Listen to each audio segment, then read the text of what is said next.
Всем привет! Сегодня поделюсь правильным классическим рецептом квашеной капусты в собственном соку. Классический рецепт я подразумеваю под собой использование лишь 3 ингредиента. Это капуста, морковь и соль. Такой рецепт не допускает использования рассола, достаточно сока из овощей. А еще покажу, как и где удобно хранить уже готовую капусту, чтобы она у вас всегда была под рукой. Белокочанную капусту нужно использовать поздних сортов. У такой капусты должны быть плотные и тугие кочаны. Надо нашинковать капусту, можно это сделать ножом, на терке или в комбайне, у кого что есть. Я предпочитаю натереть ее на капустной терке. Капуста получается одинаковой толщины.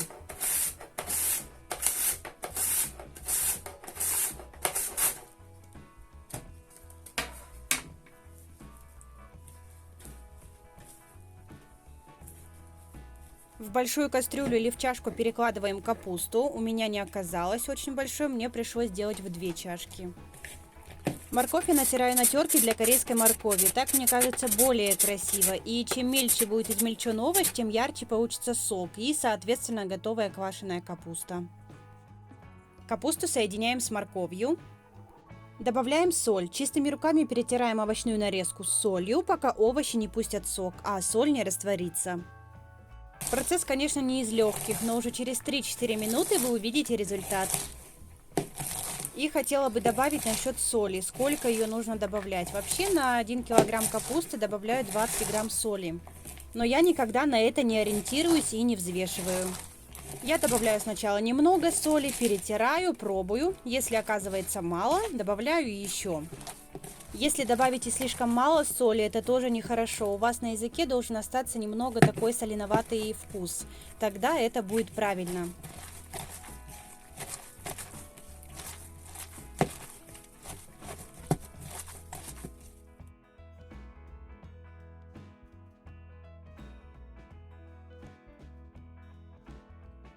Подготавливаю удобную банку. Приготовленную капусту нужно очень плотно укладывать в банки. Каждый слой вам нужно хорошо примять, и из каждого слоя нужно получить сок. Это можно сделать деревянной толкушкой, я же это делаю просто руками. Если вы все сделаете правильно, сок будет выделяться и его будет много.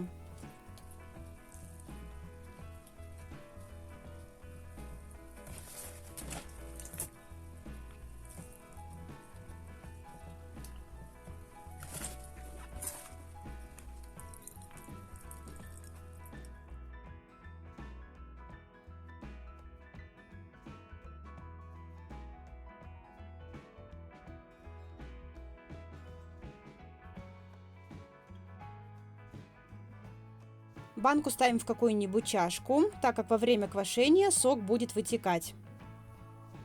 Капусту сверху накрываем марлей, чтобы не попала пыль. Оставляем при комнатной температуре на 2 суток. За это время в банках с капустой начнется брожение. Смотрите, как за 2 суток выделялся сок.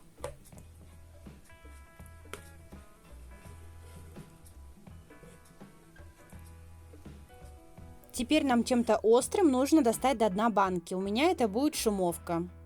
Теперь делаем небольшое отверстие именно до дна банки. Это очень важно.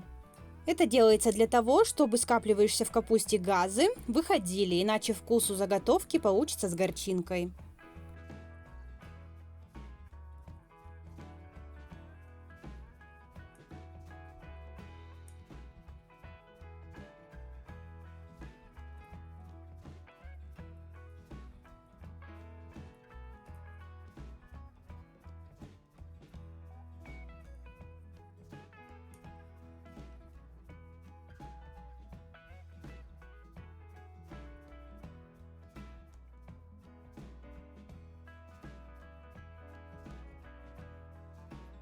Накрываю той же марлей и оставляю еще на сутки при комнатной температуре.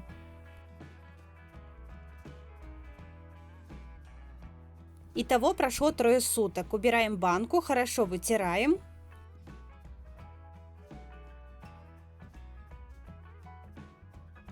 И теперь тот сок, который вытекал, нужно залить обратно.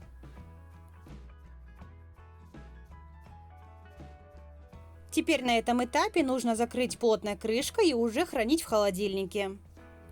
Теперь расскажу, как и где я храню капусту. Конечно, срок годности квашеной капусты зависит от температуры, где она хранится. Например, в погребе или в холодильнике, если вы соблюдаете температурные режимы, то она может храниться до 5-8 месяцев.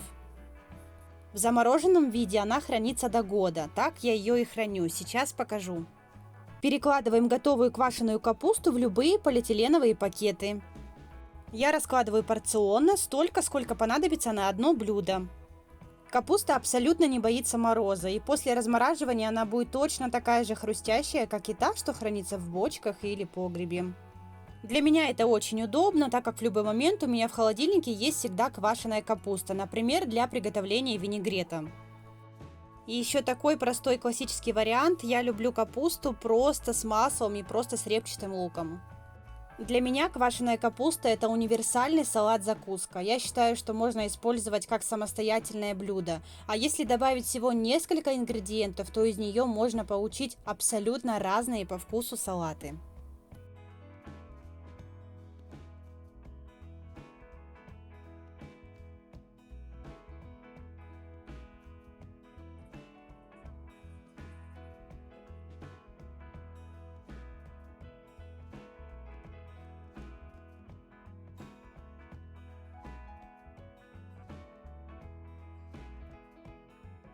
Я вам советую приготовить одну маленькую баночку на пробу. Я уверена, вам понравится. Буду рада вашим отзывам. Ставьте лайки, подписывайтесь на канал и оставайтесь со мной. Всем желаю приятного аппетита!